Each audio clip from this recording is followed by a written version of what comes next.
बियाह बंगाल से छौरी आइल बियाह बंगाल से छौरी मोतिहारी में नाचे रे। आइल बियाह बंगाल से छौरी मोतिहारी में नाचे रे। नमरी अरे नमरी पटंगरी देखावतिया बंगाल के छौरी रे। नमरी पटंगरी देखावतिया बंगाल के छौरी रे। आइल बियाह बंगाल से छौरी मोतिहारी में नाचे रे। आइल बियाह बंगाल से छौरी मोतिहारी में नाचे रे।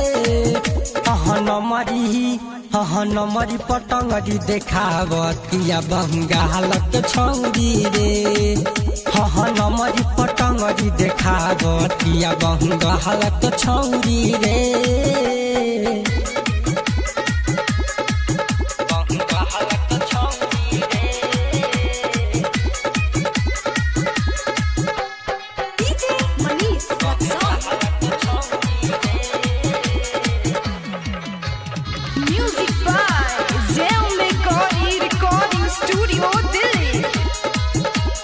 आँख में काजर ओठ में लाली कान में पेन्हे कनवाली बियही गादा दहुरवले देख मालई बंगाली। आँख में काजर ओठ में लाली कान में पेन्हे कनवाली बियही गादा दहुरवले देख मालई बंगाली। नमरी पर नमरी लूटतिया नमरी पर नमरी लूटतिया त पहाजा में पकड़ी रे। नमरी पर नमरी लूटतिया त पहाजा में पकड़ी रे। नमरी पटंगरी देखावतिया बंगाल के छौरी रे। साली नमरी पटंगरी देखावतिया बंगाल के छौरी रे।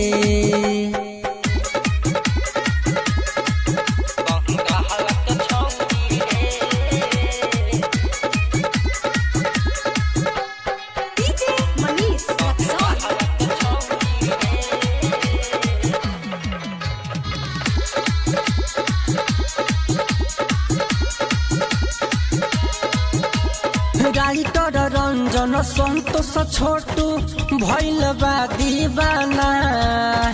गादा दहुरा दह बाजे अविनाश के गाना। राइटर रंजन संतोष छोटू भइल बा दीवाना। गादा दहुरा दह बाजे अविनाश के गाना। नखरा न कर कहीं जवन कर नखरा न कर कहीं जवन कर ऐसे तक न छिहतरी रे। माना नहीं कर कहीं जवन कर ऐसे तक न छिहतरी रे। नमरी पटंगरी देखावतिया बंगाल के छौरी रे। अरे नमरी पटंगरी देखावतिया बंगाल के छौरी रे। आइल बियाह बंगाल से छौरी मोतिहारी में नाचे रे। आइल बियाह बंगाल से छौरी मोतिहारी में नाचे रे। नमरी पटंगरी देखावतिया बंगाल के छौरी रे। नमरी पटंगरी देखावतिया बंगाल के छौरी रे। ऑडियो वीडियो बनवाने के लिए संपर्क करें 9958876185।